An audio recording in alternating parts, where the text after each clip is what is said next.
Real time governance వీటన్నిటిలో వారు అమాత్యులుగా సేవలు అందిస్తూ మనందరికీ సంబంధించినటువంటి ఈ స్వాతంత్ర దినోత్సవ వేడుకలను ఉద్దేశించి ప్రసంగించడానికి రావాల్సిందిగా వారి సందేశాన్ని అందించవలసిందిగా స్వాగతం తెలియజేస్తున్నాము.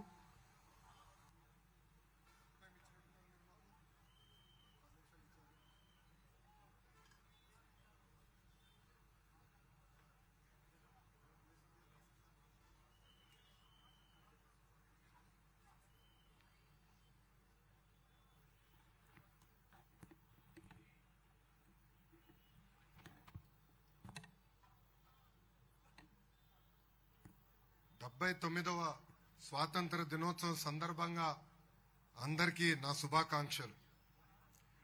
దేశమంతా కలిసి చేసే ఒకే ఒక్క పండుగ జెండా పండుగ. జెండా పండుగ నాకు ఒక ఎమోషన్. ఇండిపెండెన్స్ డే అనగానే నాకు స్కూల్ రోజులు గుర్తొస్తున్నాయి. ఇండిపెండెన్స్ డే వస్తుందంటే ఒక హడావుడి ఉండేది. ఫ్రెండ్స్ అంతా కలిసి స్కూల్ని అద్భుతంగా డెకరేట్ చేసేవాళ్ళం. స్కూల్లో పెట్టే కాంపిటీషన్ల కోసం స్వాతంత్ర సమరయోధుల గురించి వాళ్ళ చరిత్ర గురించి తెలుసుకునే వాళ్ళం. ఫైనల్ గా ఎవరైనా గెస్ట్ వస్తే జెండా ఎగరేసినప్పుడు మా అందరికీ గూస్ బంప్స్ వచ్చేది. ఈ రోజు మీ ముందల నుంచుని జెండా ఎగరేసినప్పుడు నాకు ఆ మూమెంటే గుర్తు వచ్చింది. ఈ సందర్భంగా ఇక్కడున్న పిల్లలందరినీ నేను ఒక ప్రశ్న అడగాలనుకుంటున్నా. ప్రపంచంలోనే ఉన్న అతి పవర్ఫుల్ వెపన్ ఏంటి? మిగతా వెపన్స్ చేయలేని పని ఈ వెపన్ చేస్తుంది. ఈ వెపన్ పేరే అహింస. అహింస మనకిచ్చిన గొప్ప వ్యక్తి ఎవరు? మహాత్మా గాంధీ గారు. అహింస, సత్యం, సహాయ నిరాకరణ, సత్యాగ్రహం అనే సిద్ధాంతాలతో స్వాతంత్రం మనందరం సాధించుకున్నాం. ఈ రోజు మహాత్మా గాంధీ గారు చెప్పిన ఒక గొప్ప విషయం గుర్తు వచ్చింది. ప్రపంచంలో ఏ మార్పు రావాలని మనం ఆశిస్తున్నామో ఆ మార్పు నీ నుంచే మొదలవ్వాలని ఆనాడు మహాత్మా గాంధీ గారు మనందరికీ చెప్పారు. గాంధీ గారు చెప్పినట్లు మార్పు మన నుంచే మొదలవ్వాలని నేను కోరుకుంటున్నాను. స్వాతంత్రం కోసం జరిగిన పోరాటంలో తెలుగు నేలకు ప్రత్యేక చరిత్ర ఉంది. దేశం కోసం ప్రాణాలే అర్పించిన పోరాట యోధుడు అల్లూరి సీతారామరాజు గారు. బ్రిటిష్ వాడి తుపాకీకి గుండు చూపించిన యోధుడు ఆంధ్ర కేసరి ప్రకాశం పంతులు గారు. జాతీయ జెండాని రూపొందించింది మన పింగళి వెంకయ్య గారు. మాకు వద్దు ఈ తెల్ల దొరతనమని పోరాడింది గరిమెల్లి సత్యనారాయణ గారు. అమరజీవి పొట్టి శ్రీరాములు లాంటి ఎంతో మంది గొప్పవాళ్ళు ఈ తెలుగు నేలపై పుట్టినవారు. మన స్వాతంత్ర సమరయోధుల కీర్తిని దేశానికి తెలిసేలాగా కలిసి చేద్దాం. ఈ రోజు వాళ్ళ కోసం నా సొంత నియోజకవర్గం మంగళగిరిలో ఒక అద్భుతమైన మ్యూజియం కూడా ఏర్పాటు చేస్తామని ఈ సభాముఖంగా మీ అందరికీ నేను తెలియజేస్తున్నా. గుంటూరు జిల్లాలో జరుగుతున్న ఈ వేదికలో పాల్గొనడం ప్రజలు నాకిచ్చిన వరం.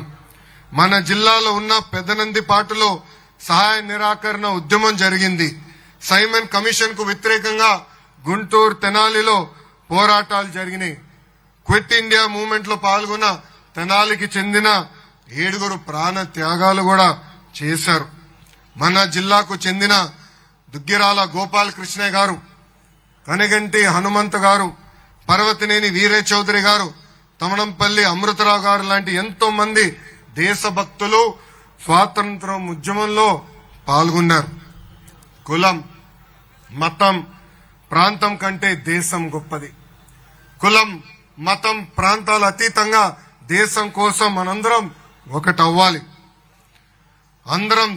అందరిలో దేశభక్తి ఉండాలి.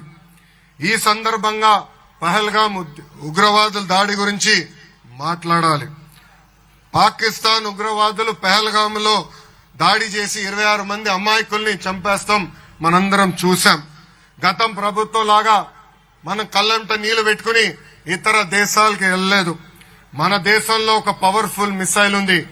ఆ మిసైలే మన గౌరవ ప్రధానమంత్రి నరేంద్ర మోడీ గారు. మనము సరైన సమాధానం చెప్పారు. ఆపరేషన్ సింధూర్తో మన పవర్ ఏంటో ప్రపంచానికి తెలియజేశారు.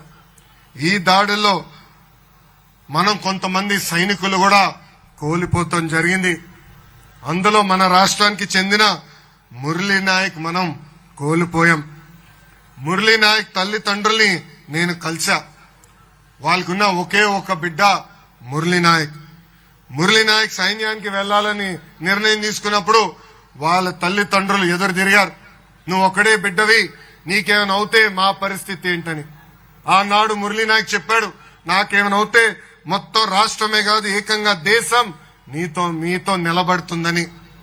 అందుకే మురళీ నాయక్ లాంటి సైనికులు బార్డర్లో పోరాడుతున్నారు కనుకనే ఈ రోజు మనందరం ఇక్కడ స్వేచ్ఛగా మనం ఈ కార్యక్రమం నిర్వహించుకోగలుగుతున్నాం. అందుకే మనందరం జై జవాన్ జై జవాన్ అని అనాలి. 2019 నుంచి 24 వరకు ఆంధ్రప్రదేశ్ లో చీకటి రోజులు చూశాం. గత ప్రభుత్వం 5 ఏళ్లలో 10 లక్షల కోట్ల అప్పు చేసింది. రాష్ట్రాన్ని 30 ఏళ్లు వెనక్కి నెట్టేశారు.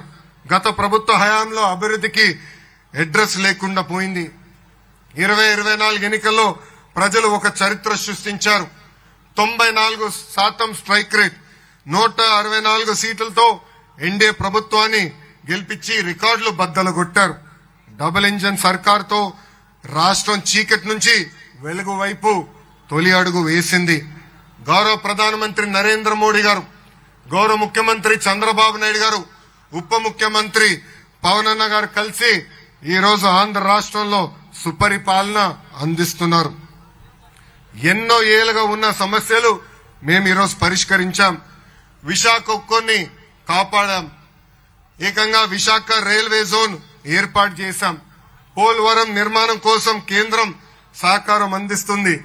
అమరావతి నిర్మాణం కోసం కేంద్రం నుంచి రావాల్సిన నిధులు కూడా ఈ రోజు వస్తున్నాయి. ఏకంగా రాయలసీమ కూడా ఇండస్ట్రియల్ కారిడార్ ఏర్పాటుకు కేంద్ర ప్రభుత్వం నిధులు కేటాయిస్తాం జరిగింది. మన ప్రభుత్వం నినాదం ఒకటే, ఒకే రాష్ట్రం ఒకే రాజధాని కానీ అభివృద్ధి వికేంద్రీకరణ. అందుకే అనంతపూర్ ని ఆటోమోటివ్ హబ్ గా తీర్చిదిద్దుతున్నాం. నార్త్ అనంతపూర్ కర్నూల్ ని రెన్యూబుల్ ఎనర్జీ హబ్ గా మన ప్రభుత్వం ఆర్నిసలు కష్టపడుతుంది. కడప చిత్తూరు జిల్లాలకి పెద్ద ఎత్తున ఎలక్ట్రానిక్స్ మ్యానుఫ్యాక్చరింగ్ పరిశ్రమలు మేము తీసుకొస్తున్నాం. ఇంకా నెల్లూరు జిల్లాకి డైవర్స్ మ్యానుఫ్యాక్చరింగ్, అదేవిధంగా ఒక రిఫైనరీ కూడా తీసుకొస్తున్నాం. ఇంకా ప్రకాశం జిల్లాని ఏకంగా సిబిజీ హబ్ గా మేము తయారు చేస్తున్నాం. ఇంకా గుంటూరు కృష్ణా జిల్లాకు వచ్చి కేవలం రాజధాని కాకుండా భారతదేశానికి ఒక క్వాంటమ్ వ్యాలీ హబ్ గా మేము తయారు చేయబోతున్నాం. ఇంకా ఉభయ గోదావరి జిల్లాలో ఆక్వాని, డిఫెన్స్ పరిశ్రమల్ని పెద్ద ఎత్తున మేము ప్రోత్సహిస్తున్నాం.